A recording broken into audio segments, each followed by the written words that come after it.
India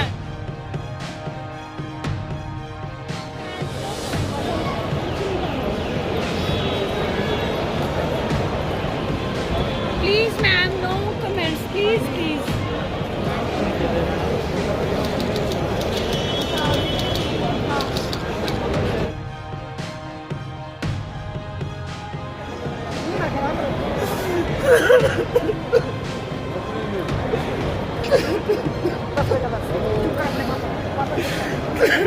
चुप हो जाओ बेटा, चुप हो जाओ, अपनी अच्छी जगह आ गए। आंटी थोड़ा हाँ और चुप कर बेटा, लेमन पकड़ा सकता। चोरी करी तो खा गया।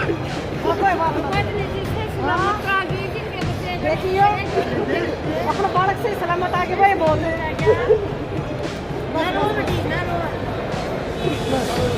बस भाई बस।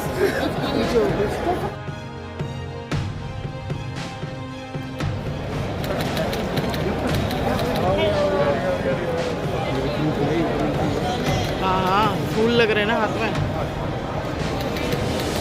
यूक्रेन से आया।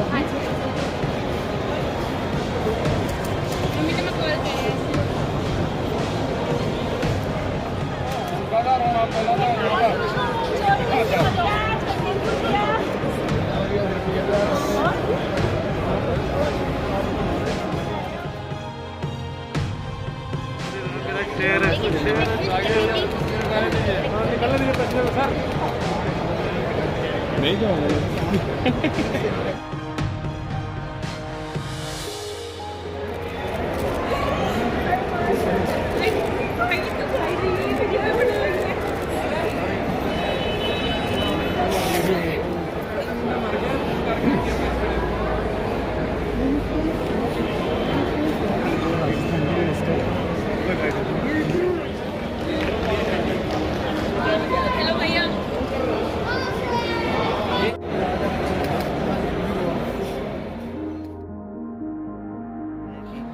दिक्कतें आ रही हैं, मतलब वो इंडियंस को नहीं प्रेफर कर रहे पहले जाने के लिए, या इस तरह से कुछ भी?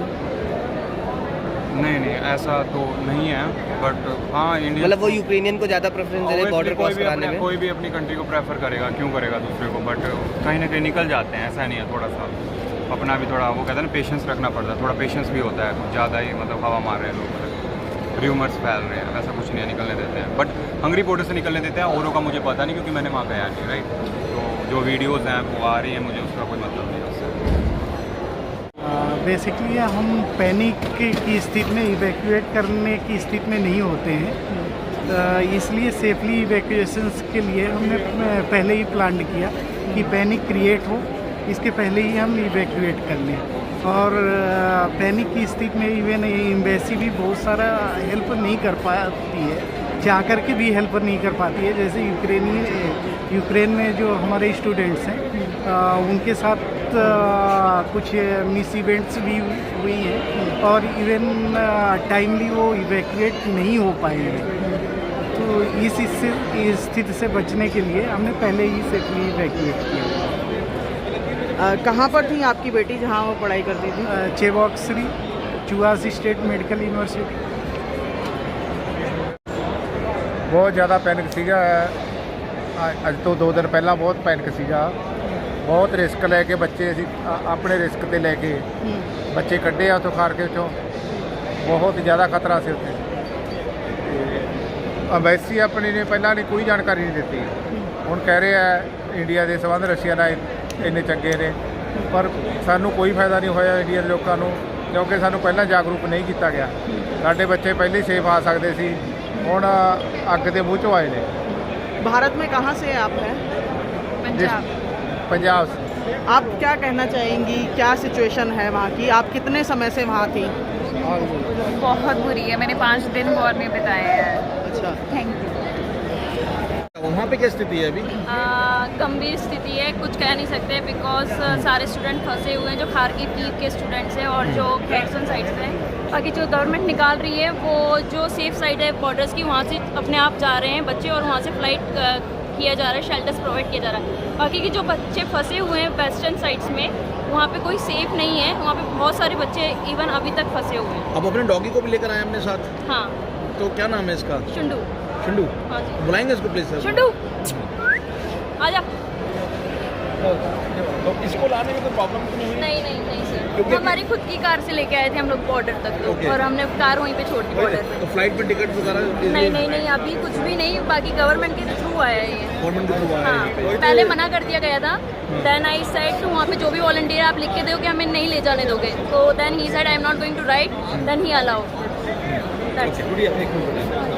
मेरा नाम मानसी है, मैं चिबोक्सरी रशिया से आई हूँ। ये मॉस्को से काफ़ी नज़दीक है और मैं जो भी रशिया में स्टूडेंट्स हैं और यहाँ जो भी स्टूडेंट्स देख रहे हैं उनको बस ये बोलना चाहूँगी कि अभी फ़िलहाल रशिया में ऐसी कोई सिचुएशन नहीं है, बट वॉर सिचुएशन है ऑफ कोर्स, तो दोनों कंट्री के बीच वॉर है, तो कब किस कंट्री को क्या फेस करना पड़े कुछ कह नहीं सकते। तो पेरेंट्स की एडवाइजरी के अकॉर्डिंग यहाँ हम लोग आए हैं। तो आपकी पढ़ाई जो है वो रशिया में है, मतलब तो आपके जो कॉलेज के या यूनिवर्सिटी के हैं उन लोगों ने आपको ऑनलाइन क्लासेस के लिए मतलब बोला है? जी नहीं, हमारे जो यूनिवर्सिटी है उनका यही कहना है कि सिचुएशन बहुत नॉर्मल है, तो आप लोगों को अपनी कंट्री वापस जाने की ज़रूरत नहीं है।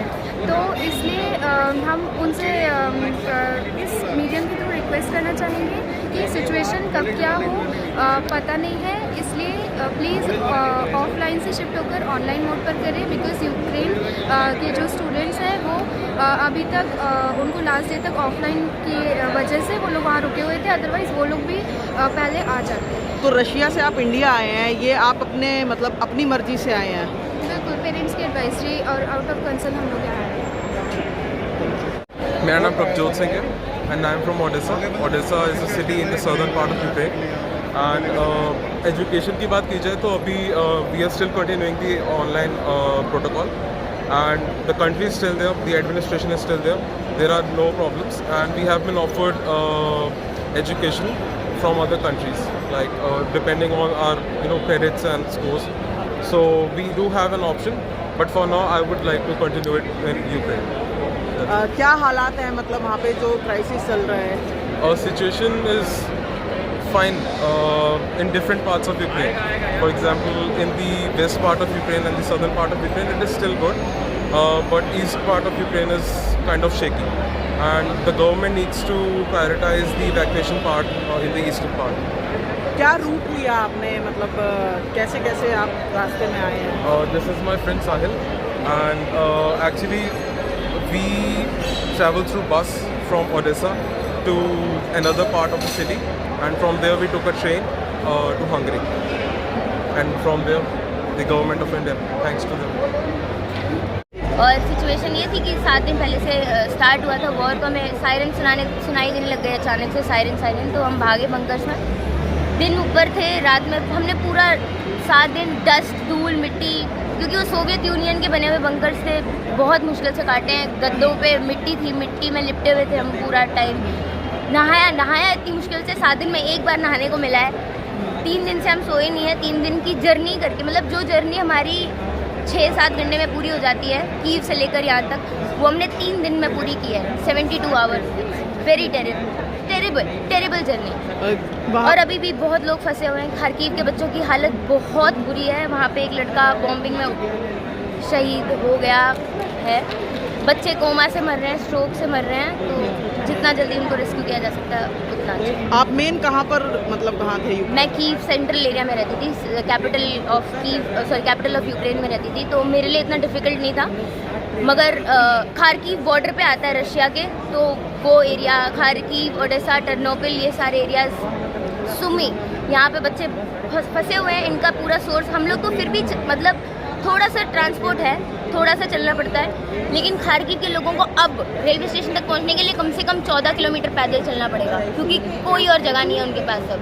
तो उनको, क्योंकि मुझे लगता ही नहीं उनके लिए पॉसिबल है कि वो लोग बॉर्डर्स तक पहुँचे। हमारी गवर्नमेंट ने भले ही बहुत मदद की हो, लेकिन बॉर्डर तक पहुँचने में जो हमारी एड़ी चोटी का जोर हमने लगाया है, वो खार्किव के बच्चे अब नहीं लगा सकते। टाइम जा चुका है अब हमारे पास। उन लोगों को एयरलिफ्ट कराया जाए, तब तो ही कोई काम बनेगा, क्योंकि उनके लिए इतना रिस्की है। अभी वो अपने बंकर से निकल के पहले रेलवे स्टेशन जाए, रेलवे स्टेशन में वहाँ पे हमको नहीं लेने दिया जा रहा है, कोई भी ट्रेन नहीं ले रही है। यूक्रेन हम 10 घंटे की जर्नी खड़े होकर हमने ट्रैवल किया है, क्योंकि यूक्रेनियंस भी भाग रहे हैं, तो सीटें उनको मिलती हैं। और जिस ट्रेन में टीटी नहीं होता चेक करने के लिए, सिर्फ वही ट्रेन है जो हम ले सकते हैं। बट हमने टिकट बुक करी है, फेक बहुत स्कैम चल रहे हैं इस टाइम, पैसा लूटा जा रहा है अलग अलग तरीक़ों से। खारकीव के बच्चों के लिए पॉसिबल ही नहीं है कि वो अभी खुद से बॉर्डर तक पहुंच पाए। आप कौन सी ईयर की स्टूडेंट हैं? मैं 3rd ईयर की स्टूडेंट हूँ यूक्रेन की। Thank you. मैं दिल्ली में रहता हूँ, पर जो सिचुएशन वहाँ की है कुछ खास, मतलब बहुत दिक्कतें वहाँ बच्चों को। अभी आपने सुना ही होगा न्यूज़ में, एक इंडियन स्टूडेंट की डेथ हुई है, और कुछ पार्ट है वहाँ पे जैसे कि खारकीव की, वहाँ बहुत ही बुरी हालत है। तो मैं मतलब यही मेरी दरख्वास्त है कि पहले एवैक्यूएशन उस पार्ट से कराया जाए। जितने भी वेस्टर्न पार्ट है वो अभी फ़िलहाल तो ठीक हैं, पर हाँ उनको भी निकालना पड़ेगा। पर पहले जो सूमी हो गया आपका, और खारकीव है आपका, टर्नोपिल भी काफ़ी सही है, पर जो कीव है उसमें काफ़ी प्रॉब्लम्स है, तो वहाँ से इवैक्यूएट कराया जाए पहले। कोई है आपका वहाँ पे? मेरे फ्रेंड्स अभी ओडेसा में हैं काफ़ी, जिनको मतलब अभी प्रॉब्लम है, क्योंकि कोई एक परफेक्ट इन्फॉर्मेशन नहीं है कि आपको कैसे इवैक्यूएट करना है। आपके पास 3-4 रूट्स हैं, आप पोलैंड जाओ, कि आप हंगरी जाओ, कि आप मालदोवा जाके आप दूसरी कंट्रीज जाओ, तो कुछ ऐसे ऑप्शंस नहीं है उनके पास। तो कोई किसी पर ट्रस्ट नहीं कर रहा है कि हम कैसे करें। हम भी इससे निकल कर आए कि यार चलो देखी जाएगी जैसा होगा, पर कुछ ऐसा बेस्ट या कुछ एडवाइजरी मिलेगी कि आपको ऐसे ही इवैक्यूएट करना है, आपको ये रूट फॉलो करना है। आप बहुत सारे कॉन्ट्रैक्टर्स हैं, सबका अलग अलग कहना है, सबकी अलग अलग राय है कि आप इस तरीके से फॉलो करो, इस तरीके से ऐसे करो। सब अपने अपने चार्जेस मांग रहे हैं ट्रांसफ़र करने के, तो मतलब काफ़ी है, और मतलब अभी काफ़ी दिमाग से काम लेना पड़ रहा है लोगों को। मेरा नाम खुशी सिंह है, मैं 2nd ईयर MBBS की स्टूडेंट हूँ, जुवा स्टेट मेडिकल यूनिवर्सिटी चबोक्सरी में पढ़ती हूँ। हम यहाँ पे आना इसलिए हमें अच्छा लगा क्योंकि हमारे पेरेंट्स इंसिस्ट कर रहे थे। वो कह रहे थे कि जैसी condition, worst condition Ukrainian students की हो रही है, वो बंकर्स में रह रहे हैं, ऊपर से काफ़ी उन्हें दिक्कतों का खाना पीना नहीं मिल रहा है, ऊपर से आने में भी मतलब इवैक्यूएट करने में भी काफ़ी प्रॉब्लम्स आ रही हैं। तो उन लोग ने कंसर्न दिखाया, तो हम लोग आगे उनकी बात को देखते हुए। तो आपके साथ में और कितने लोग आए हैं, और जो मतलब आपका जो एजुकेशन का है वहाँ पे, तो क्या वो ऑनलाइन के लिए ट्रांसफ़र करेंगे? नहीं, अभी तो हम 8 स्टूडेंट्स ही आए हैं, सिर्फ मम्मी पापा के कहने पे। बाकी लोग प्लान कर रहे हैं आने का, लेकिन फ़्लाइट टिकट्स काफ़ी महंगी हो रही हैं, तो वो प्लान शायद ड्रॉप करें या जो भी जैसा हो वो डिस्कस करेंगे। और यूनिवर्सिटी से टीचर से हम लोगों ने बात की कि ऑनलाइन मोड में कर दीजिए, पर वो राज़ी नहीं हो रहे थे। कह रहे थे कि काफ़ी कम बच्चे आप लोग जा रहे हो, तो हम ऑफलाइन ही कंटिन्यू करेंगे और काम डाउन करिए, क्योंकि सिचुएशन काफ़ी नॉर्मलाइज हो जाएंगी। तो फिर हमने बोला कि नहीं यार, parents are getting panicked and we need to go, उनकी बात हमें देखनी सुननी पड़ेगी। और तो हम भी थोड़ा डर रहे थे, जैसे ये यूरोपियन नेशंस का अगेंस्ट में आ रहे रशिया के, वो वेपन्स प्रोवाइड कर रहे यूक्रेन्स को, और ये रशिया भी शांत नहीं हो रहा, वो भी कह रहा है कि हम न्यूक्लियर वेपन छोड़ देंगे। सो थोड़ा सा हौच पौच हुआ, तो हम यहाँ पे आना ज़्यादा सही लगा हमें। आप यहाँ पे कैसे डायरेक्ट फ़्लाइट आपको मिली है? नहीं, हम हमारे आसपास की सिटीज़ में प्रोटेस्ट चल रहा है, सेंट पीटर्सबर्ग, मॉस्को, यहाँ तो वहाँ पे थोड़ी कंडीशंस ठीक नहीं है, क्योंकि इंडियन मीडिया ने ही हमें ये बताया था कि जो पुतिन के अगेंस्ट प्रोटेस्ट करते हैं तो उनको प्रॉब्लम होती है।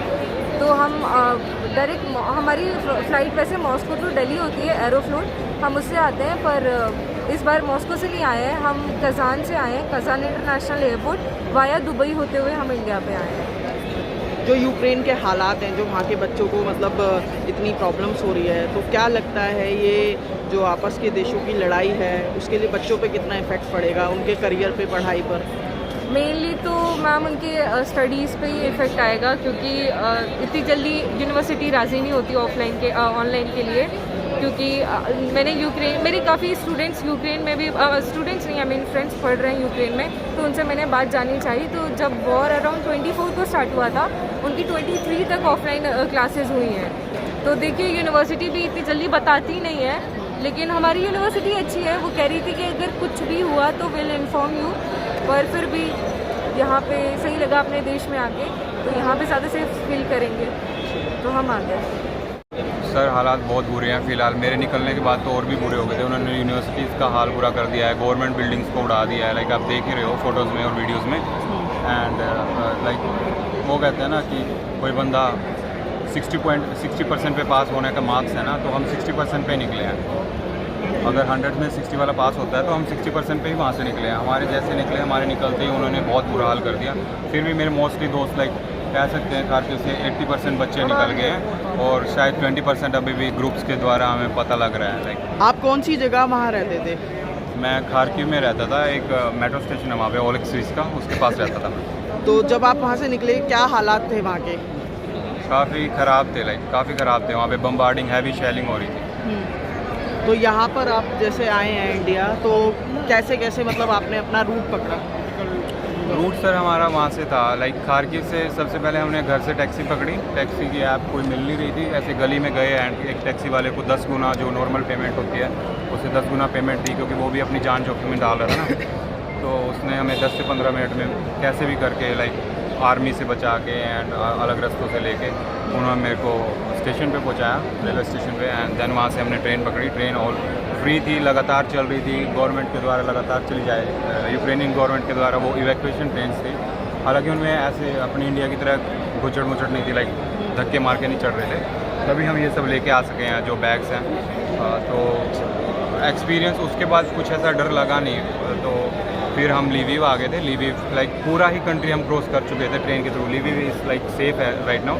तो वहाँ से हमने फिर टैक्सी पकड़ी एंड टैक्सी हमें लेके गई चौक बॉर्डर। चौक बॉर्डर से हमारा इमिग्रेशन हुआ। देन वी गो टू जुलानी स्टेशन है, वहाँ पे हमें फिर वो मिला इंडियन एम्बेसी। और I don't know those people are Indian embassy और सम लाइक संस्था type of in Hungary, because Indian peoples are working there so much. So after that we are staying in a motel where we like हमने नींद ली, खाना उन्होंने अच्छे से दिया, 2 time का नींद ली एंड 6-7 घंटे हम रूम में ले। फिर उन्होंने वहाँ से निकाला, हमको नीचे लेके आए, बोले कि 5-6 घंटे हमने वेट किया। दैन वो बोले कि फ़्लाइट्स के लिए चलो, हमें लाइन्स बना के फ़्लाइट्स के लिए लेके। They did very great job in Hungary. आपके कुछ और साथी भी हैं जो खारकिव में ही फंसे हुए थे या अभी भी मतलब उनसे हैं वो? हाँ, मतलब ये समझ लो कि मेरे ईयर में से मैं ही या मेरे जो साथ आए वही फर्स्ट आए हैं खारकिव से। उसके बाद काफ़ी लोग जैसे ही हम पहुँचे ना लिविव, तो काफ़ी लोगों ने आना शुरू कर दिया, like they just came and like. Border पर मतलब किसी तरह की कोई दिक्कत या परेशानी आई हो मतलब? कौन से बॉर्डर पे? हंगरी बॉर्डर पे। हाँ, हंगरी पे इमिग्रेशन के टाइम आया था थोड़ा सा दिक्कत, लाइक काफ़ी भीड़ थी। तो हम कैसे भी करके निकल गए थे। वो गर्ल्स को वैसे ज़्यादा प्रेफरेंस दे रहे थे, विच इज़ गुड। एंड हम निकल गए थे। टाइम लगा लाइक 4-5 घंटे का, बट निकल गए। कितने दिन मतलब कुछ टाइम वेट भी करना पड़ा बॉर्डर पर? मतलब जैसे कह रहे लोग 2-3 दिन वेट करना। मेरे को 2-3 दिन नहीं लगा दिन। आई थिंक पोलैंड और रोमेनिया के बॉर्डर पे लगता है टाइम। जो मेरा एक्सपीरियंस है वो बता रहा हूँ मैं, 4-5 घंटे में निकल गया।